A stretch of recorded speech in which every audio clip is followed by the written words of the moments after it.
Good morning and welcome. Patriot Radio News Hour. I'm Joe Jaquin, CEO of the Patriot Trading Group, live here at the beautiful, I'm going to say beautiful, ever-improving mothership here at 1360 KHNC, getting ready for our big event that's coming up here on Friday from 6 to 9 p.m. at 10 South Parish.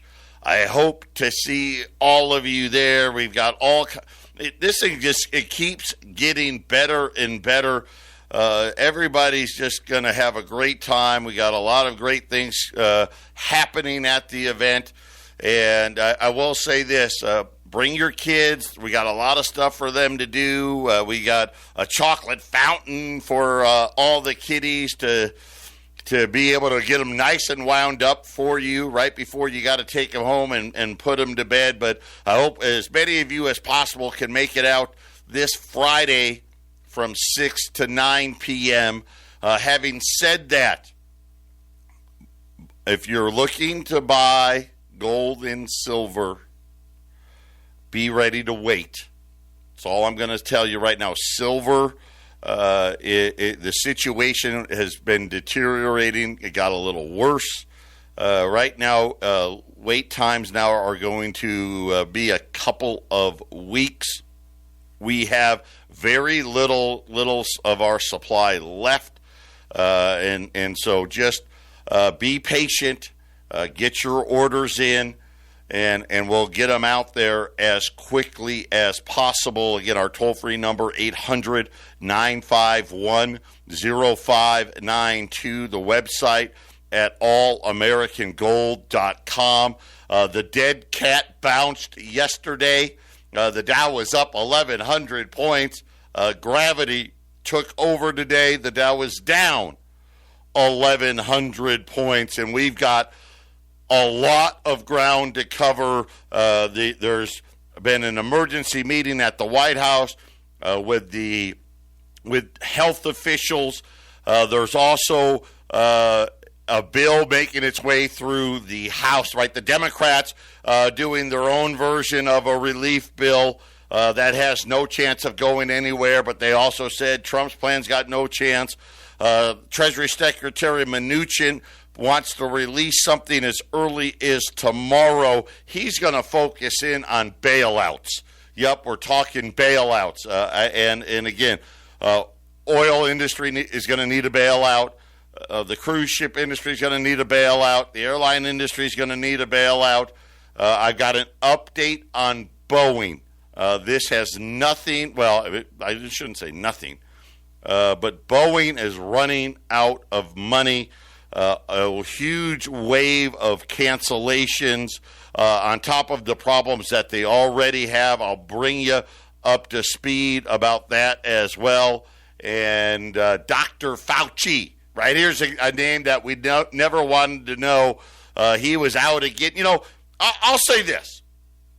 For the crisis that they're telling us about, this guy is spending an awful lot of time having press conferences. Maybe he needs to spend a little more time in the lab. I don't know. But he was out this morning, and this is what I told you. And I don't care what you believe. I don't. It doesn't matter. If you think this is overblown, doesn't matter. If you think this is going to be, let me tell you what's not going to happen. There's no V-shape happening. There's no big bounce back that they're hopeful for and wishing for. I mean, just look at China. It still hasn't happened. It's not gonna. This has had a cataclysmic effect. Tomorrow we get jobless claims. We want a low number. We want a low number. Based on everything I'm seeing, I don't think we're going to get a low number. And I think that's going to set us up here for, the snowball effect that we're seeing. So let me bring you up to date. First, I'm going to start with Dr. Fauci. He was out again today, and this time I believe he was testifying on Capitol Hill today. Now, they cut the testimony short as the president wanted to have an emergency meeting. But before they did, they asked the good doctor about the recommendations that some cities are starting to make about canceling large events. And here's how he responded. At the National Institute of Allergy and Infectious Disease. That's where Fauci's out of, in case we didn't know that. He said his organization would recommend that there not be large crowds. If that means not having any people in the audience when the NBA plays, so be it. And, of course, we know March Madness is right around the corner. An update to that, the MAC League, the Mid-Atlantic Conference, they are going to continue with their tournament, but no fans are allowed. Seattle this morning, the Seattle mayor has banned all events of over 200 people, including the XFL football, the Seattle Supersonics basketball team. They've got a pro soccer team. San Jose banned anything over 1,000 people, so the San Jose Sharks, their hockey team, going to play in front of empty stadiums. Patriot Radio News Hour. We'll tell you what it all means when we get back. Let me correct that. I said the Seattle Supersonics. Seattle doesn't have a basketball team anymore. The Sonics left. Seattle Mariners, the baseball team, the Mariners, as apparently the start of the season in Seattle will not be allowed to have any fans there. By the way, Seattle is now saying that 10 more nursing homes have now gotten the virus. Boston has a major outbreak now with a biotech conference that is spreading throughout the city. And again, all of these things, it doesn't matter. Is it an overreaction? Is it the right reaction? Who knows? I'm going to start throughout the program. I'm going to read to you the list of companies that have issued warnings about earnings, and obviously coronavirus being the main player. AB InBev, Abercrombie and Fitch, Advanced Auto Parts, Agilent, Air Canada, Air France, Alibaba, Alphabet, AMD, American Airlines, American Axle, Analog Device, Apple, Applied Materials, AstraZeneca, Avery Dennison. Those are just the A's. Those are just the A's. Later on, I'll start reading you the B's. And why am I doing that? To let you know it doesn't matter. This is a major impact that is spreading wildly, whether it's warranted or not. You know, right? I got a hard time. You know, Jason and I, we've been debating this all morning. You know, and I'm of the camp that if we just went business as usual, hey, this is another flu-like virus. And everybody gets the flu, right? You know, the big, I'll say the naysayers, I'll say, well, the flu kills 36,000 people on average a year here in the U.S. And I don't think we've gotten to 36 deaths yet.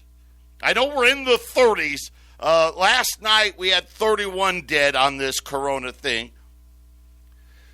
But I said to Jason and I, we're arguing back and forth. I mean, why would you close entire countries? Why would China have done what it did if this wasn't going to be worse? Fauci today, while he was testifying, he said, listen, it's simple. This thing will kill 10 times the amount as the regular flu. So Jason and I were saying, so I'm like, well, you know, let's use 36,000 as the average. That means this thing would kill 360,000 people, right? If we did nothing, right? Hey, don't ban anything, right? Seattle, chill out. Let the Mariners play. Let the XFL games play, right? Don't ban anything, right? Biden and Sanders canceled rallies yesterday and all that stuff, right? New York has called out they called out the National Guard. And I get it. Wait a minute, you're going to take away my freedom because we got 30-something dead people.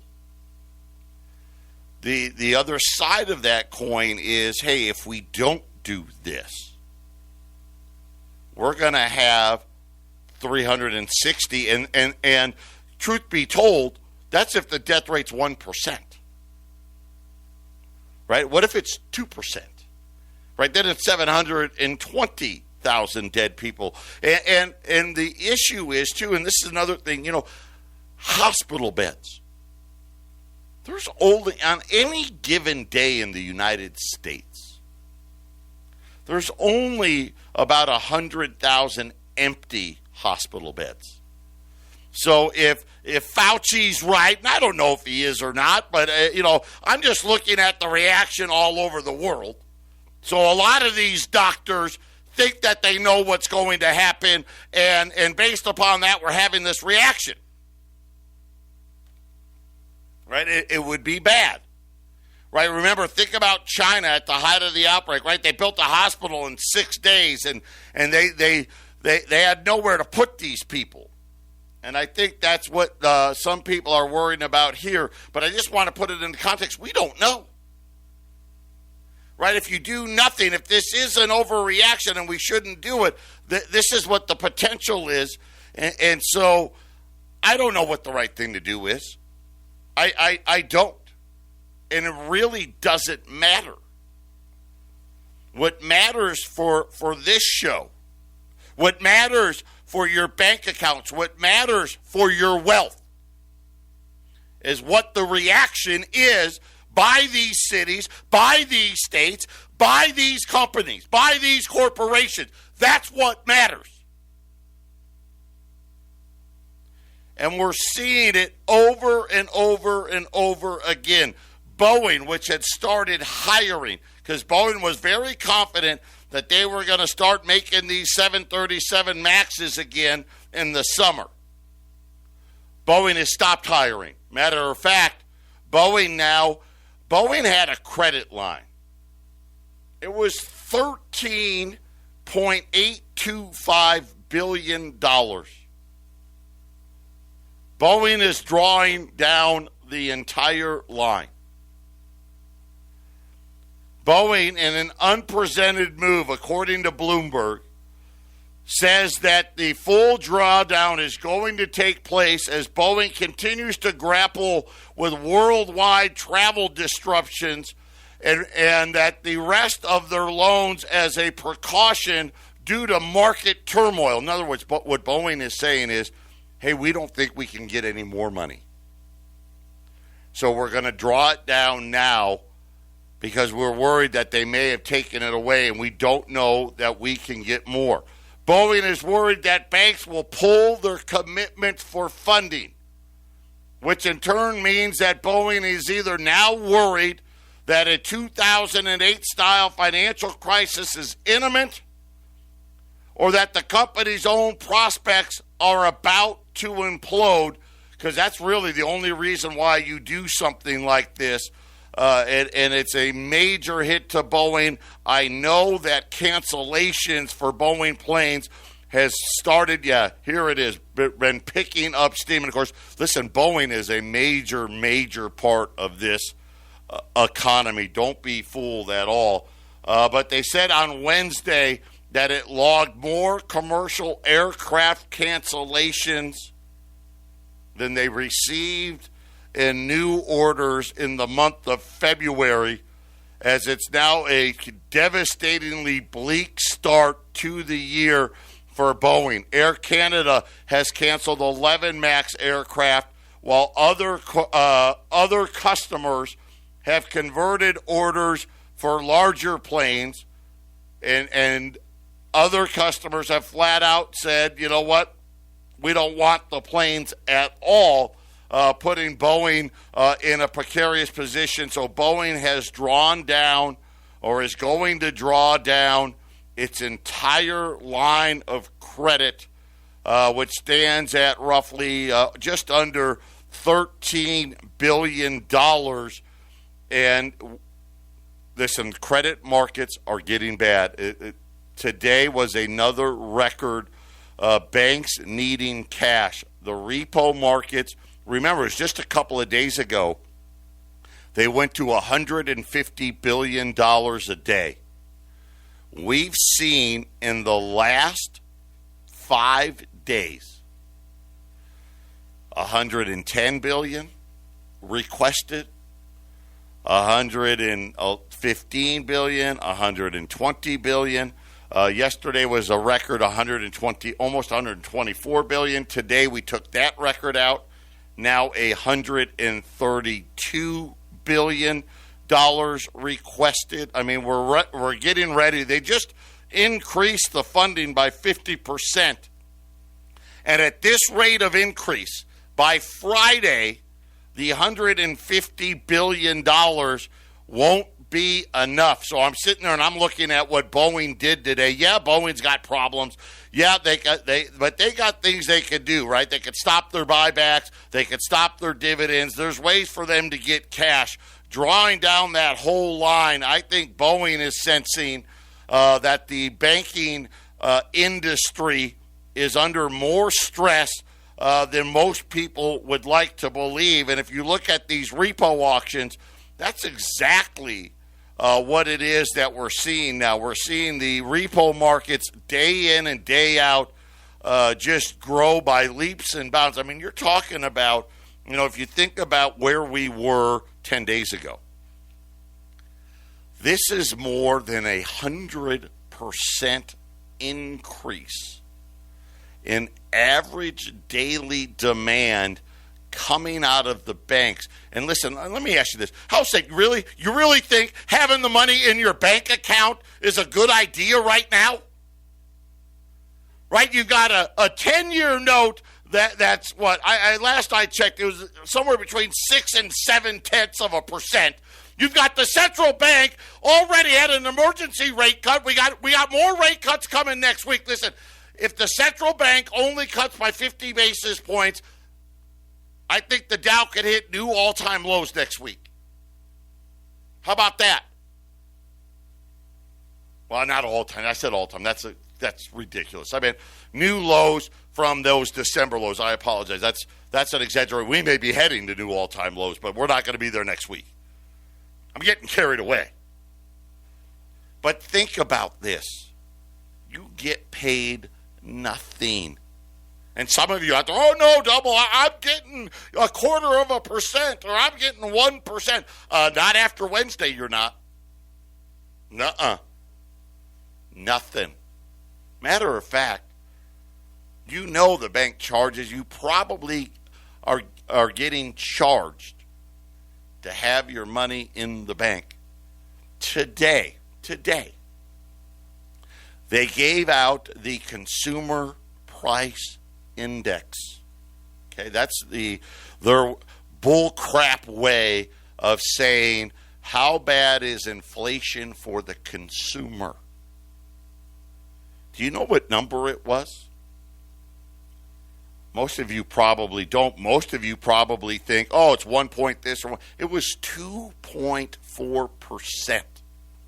So let me ask you, you want your money in the bank right now?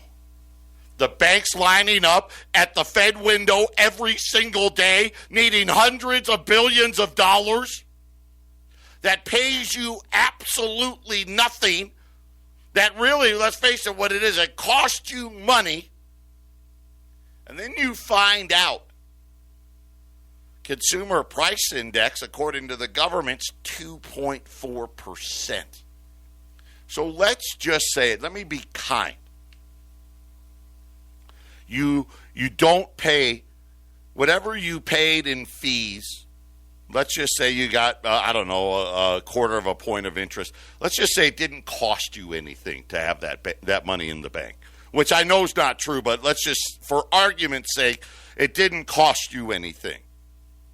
Today, the government and the central bank let you know that your money is losing 2.4% by the way they calculate inflation. And it was so funny. For so many years and decades, they told you, don't own gold. It doesn't pay interest. Now what are they telling you? Don't hold money, because all that does is cost you. Why do you think it is? Do you know the type of money coming into the gold markets already this year? And we had a big year of gold last year. Already this year, half of last year's gold demand has already happened in ETF inflows so far this year. Patriot Radio News Hour. We'll be back after the break.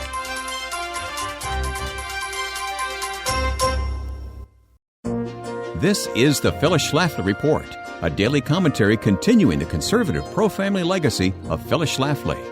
Now, the president of Phyllis Schlafly Eagles, Ed Martin. If you want to know the difference between the two major political parties in America, look no further than the issue of firearm ownership. This issue separates Republicans and Democrats more clearly than almost any other issue. Two recent votes in the Virginia Senate for gun control were along party lines, with all Democrats voting in favor of sweeping new restrictions on gun ownership, while all Republicans voted against him. Virginia Governor Ralph Blackface Northam supported the ridiculously strict gun control legislation. It included senselessly rationing handgun purchases to only one per month. Rationing the number of gun purchases by law-abiding citizens would seem to be a violation of the Second Amendment, just as limiting the amount that someone can say or hear would violate the First Amendment. I've got a better idea. How about we limit the number of bills that a legislature can pass? The Democrat-controlled Virginia Senate ignored the Constitution by approving this one handgun per month limit on gun purchases on that entirely party-line vote. The Democrats also pushed through additional gun control that requires new background checks for private exchanges of firearms. The gun control legislation encourages and authorizes outright bans on firearms at public events. As we've seen, guns can be most helpful at public events to protect against a mass shooting. That's what happened not long ago in Texas when an alert worshiper stopped a massacre by shooting the killer during a church service. Gun control tyranny is what drew over 22,000 people to demonstrate in favor of gun rights at Virginia's state capitol. Governor Northam's restrictions on the peaceful protesters was a sign of what is to come if there's no pushback on these gun control legislators. Governor Northam panicked against the peaceful grassroots gathering by banning the carrying of weapons on the grounds of the state capitol. Liberals in the media had predicted violence, but it never happened. After President Trump's inauguration, the liberal marches resulted in vandalism of stores, but nothing similar was caused by Second Amendment supporters. Here we see where the two parties differ on one of the most important issues of our day. That's why you should always choose wisely when you enter the voting booth. This has been the Phyllis Schlafly Report from Phyllis Schlafly Eagles. The hypocrisy and lies of the liberal media are alarming and even incite public unrest. But the fake news and the commentators who slant coverage are finally being exposed. At phyllisschlafly.com, we promise to provide timely alerts and take effective action on your behalf. That's phyllisschlafly.com. Thanks for listening, and join us next time for the Phyllis Schlafly Report. 800-951-0592. That is our toll-free number. Gold and silver just hanging out. Gold is flat, unchanged, right? Just 20 cents away from $16.50. Yesterday, gold sold off yesterday, hit a new high, new 7-8 year high, sold off from there, just hanging out today. Silver, same thing. Silver's unchanged at $16.85. Like I said, crushing demand coming out of the silver markets. You're about 2 weeks out. There are no back dates. Waiting on the mint for deliveries. The Bullion Bank this morning said nothing is coming in. Everything is going out. On the gold side, I've got a great item today. U.S. $10 Indians. U.S. $10 Indians. They're at $8.75. That makes them less than a $10 Liberty. And those of you guys know, everybody out there knows, the Indian, when you talk about pre-1933 gold, you got the Liberties, the Saints, and the Indians, right? Those are the three. Everybody knows the Indians carry the highest premium. They're worth the most, mostly because they made a lot less of them than they did of the Liberties. Like, so the Indians were the fractional gold that went with the Saints. So 1907 through 1933, but the Indians from about 1916 until about the late 20s, they really didn't mint any because of the plague, and they were worried that the plague was in the crevices of the $5 and the $2.50 Indians. So they just stopped making all the Indians. So today and today only, U.S. $10 Indians, $875. That makes them less than the $10 Liberties at 800-951-0592. Gold's down, or Dow is down just under 1,100 points. Of course, it was up 1,100 points yesterday, down 2,000 points on Monday. If you take the last 8 trading days, and maybe more, it could be longer. I just didn't go back that far. The last 8 trading days, I think the smallest move was 800 points. Volatility is raging all over the marketplace. And you start to think about, and again, let's just look at things financially. That's it. I don't know if this is the worst thing since the plague or if it's just a bad flu. Is it an overreaction, an underreaction? I don't know. But here's what I do know. I watch the repo markets. I watch the debt markets. I watch the bond market. And they are sending very, very clear signals. Make no mistake about it, something is very, very wrong. When Steve Mnuchin comes out this morning and says, listen, in the next 24 hours, we're going to have some plans on the table. And he wasn't talking about for you and me. He's talking about for businesses, talking about loans. They're now talking about delaying the April 15th tax time. Now they're saying, hey, we want to delay it so these companies can save the money until we get past this thing. Right? Because let me tell you right now, layoffs are coming, and they're coming big. I don't want them to come, but they're coming. Think about the ramifications of this. Remember, how long have I been talking about the last several weeks about the repo markets and what's going to happen come tax time? I think yesterday I said I wouldn't be shocked if banks needed $300 billion a day to cover for taxes. And so, the funny thing is all of a sudden now Steve Mnuchin's talking about essentially, hey, we're not going to have April 15th tax day for temporarily. We're going to delay it because they don't have any. These companies don't have the money, and the banks don't have the money. The companies don't have the money. The banks don't have the money.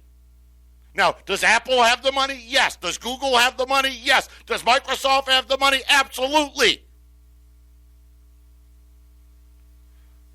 But does Bosch Health, Benkin Dixon, Big Lots, Do they have Brookings Holding? Do they have the money, right? Does Burberry, does Callaway Golf, does Capri, does Carnival, does Caterpillar, does Cathay Pacific, does Church and Dwight, do they have the money? I don't know. Does ConocoPhillips have the money? Does Crocs, does Cummins, does Delta, do any of the Eastman Kodak or Emerson Electric, do they have the money? Does Fossil, does Gap, does GE, does Goodyear, does Herbalife, does Hershey, does Hewlett-Packard, does Hilton, does Honda, does Hormel? I don't know. Here's the funny thing. A lot of these companies on this list, their stocks, their bonds are junk. They're junk-rated bonds. And this list, it's massive. It's just massive. Hundreds of companies now chiming in about what's going to happen. Just a headline breaking, the World Health Organization finally has now officially declared coronavirus a global pandemic. They had not done that yet. It is now official. Coronavirus is now being declared a global pandemic. I told you about Boeing today. Listen, this is just what the realities are. Are we going to see all the sporting events put on hold or played in front of no fans? Yes. Yeah. Look at what the Ivy League did. The Ivy League, their basketball teams, it's over. No tournament. They're not going to March Madness, dude. They've canceled everything. They're not even going to play the games. My son, a lot of you know, my younger son, he's a very good football player. He's a very smart kid. The University of Pennsylvania, right, the Wharton School, want him. They've been recruiting him along with most of the other Ivy League schools. They wanted him to come to campus on a visit. They sent me an email this morning telling me, hey, we need to cancel that. Do not come. And they said in their email that they're closing their campus to visitors through April 27th and that they would update me later to let me know. But this is real now. This is happening. Whether it's an overreaction or not does not matter. And again, a lot of people, we'll get this V-shaped recovery. Remember what I told you about China? Who's been right? You can't have a V-shaped recovery if all these people start losing their jobs. Call the number, 800-951-0592. Patriot Radio News Hour. We'll be back after the break. 800-951-0592. Losses on the Dow picking up steam, now over 1,200 points down.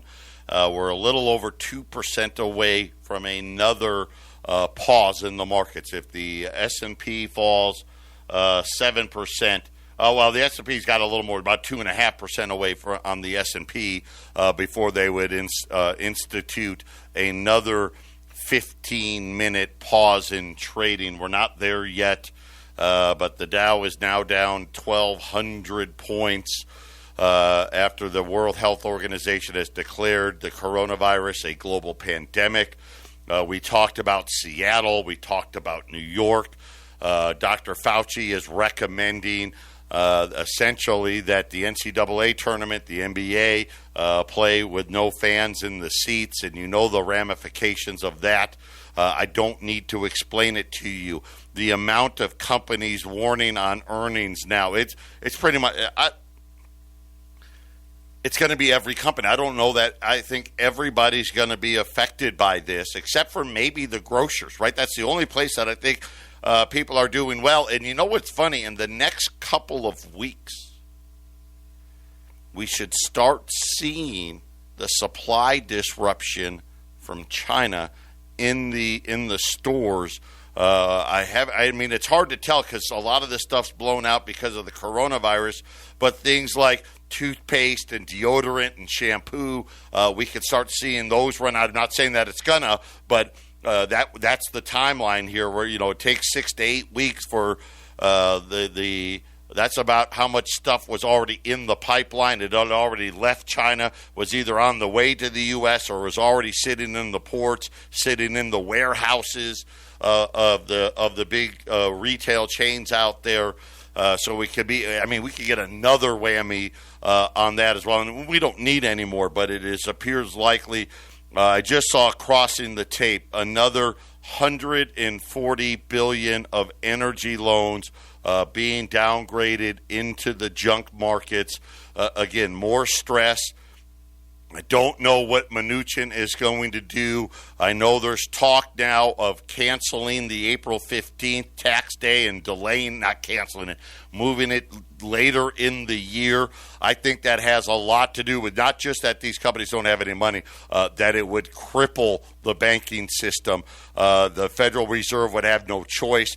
The repo auctions, they would, again, I would imagine $300, maybe $400 billion repo type auctions, and so this is a very, very big problem that's growing. Italy has announced all mortgages are being delayed. In other words, nobody has to pay their mortgage; they're going to be suspended all across Italy. I told you yesterday about the weakness of the Italian banks.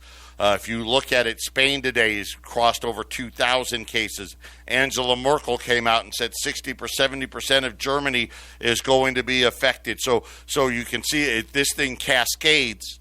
And I'm not saying that it is or it isn't. These doctors say that it is.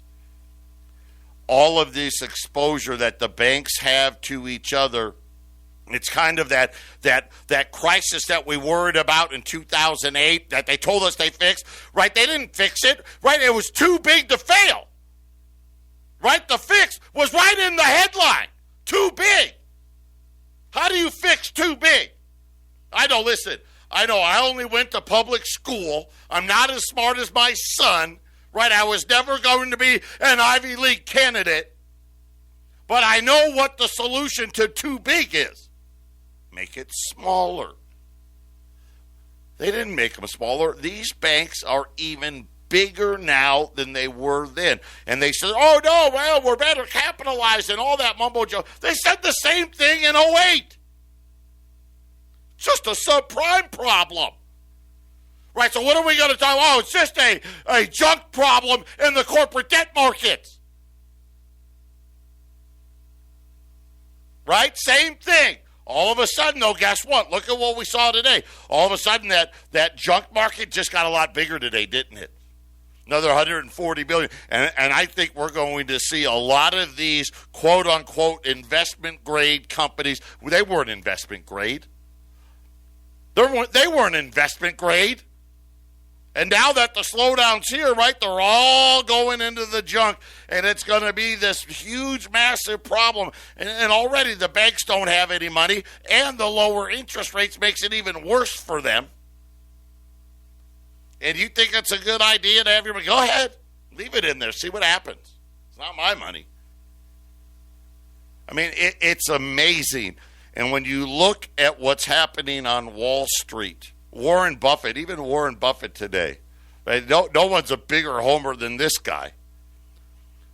He said it's taken 89 years for me to witness something like this. Right? In other words, even Warren Buffett's like, man, this is not good. Right? And I'm sitting there and I've been telling you always, the bottom isn't here. The bottom's not here.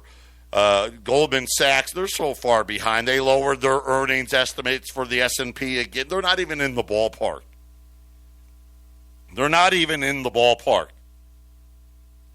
And this is a situation where it doesn't matter what the catalyst was, but the second that we had a significant type of a slowdown, right, and we knew we were due. I mean, look, we've gone like 11 years.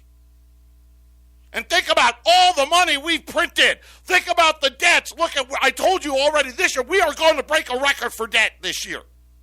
And it's not going to be enough. It's not going to be enough. So what happened? the central banks allowed for these companies. They gorged themselves on debt. They gorged themselves. The corporate debt market was the same size as the housing market. And then we got a bigger problem in corporate debt than we ever had in housing. Patriot Radio News Hour. Final segment coming up.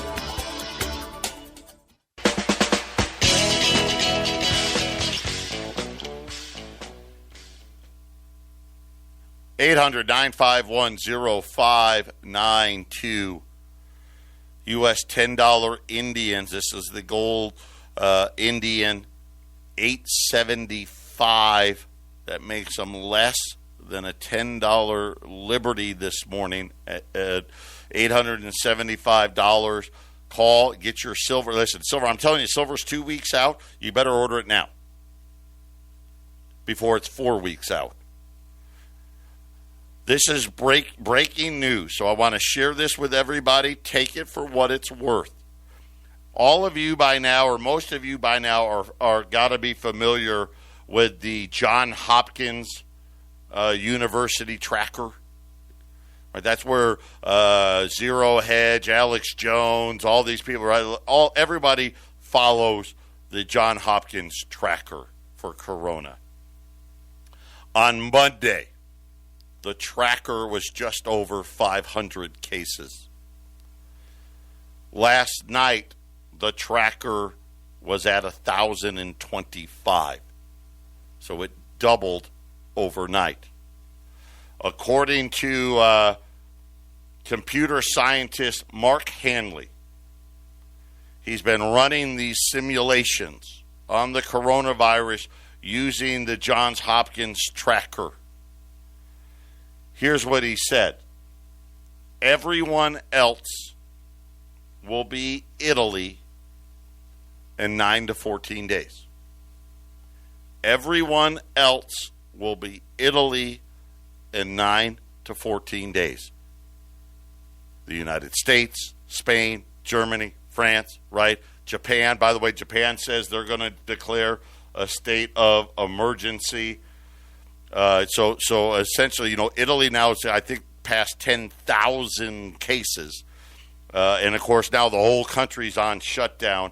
According to this computer science guy, Mark Hanley, the tracker shows that everyone will be Italy in 9 to 14 days. He's professor of network systems at UCL in London. He's tweeted the graph out. The name is spelled, it's Mark, Handley, Handley, if you want to Google that. Everyone else will be Italy in 9 to 14 days. And if that's the case, right, the ramifications are going to be significant because that'll essentially mean, hey, listen, all events are shut down. The basketball, the baseball, right, the football, the soccer, not to mention all the working. New York is asking employers to break up, large employers to break up into shifts. More people, trying to get people to work from home. And we talked about the devastation that's going to have on restaurants. And, of course, all the hotels are being hammered as well. So we're going to have to wait and see. But you got to get ready. It's whether the virus is this horrible killer or not, what they've done and what's happening to the economy, that is real. Tomorrow is jobless claims. It's going to be a big day tomorrow. By the way, the Dow's down over 1,200 points. We get a big jobs claims number tomorrow and look for more pain and look, hopefully, maybe a more sense of urgency from the Democrats to help get some kind of stimulus out there. Patriot Radio News Hour. I know. I wish I had better news. We'll be back tomorrow.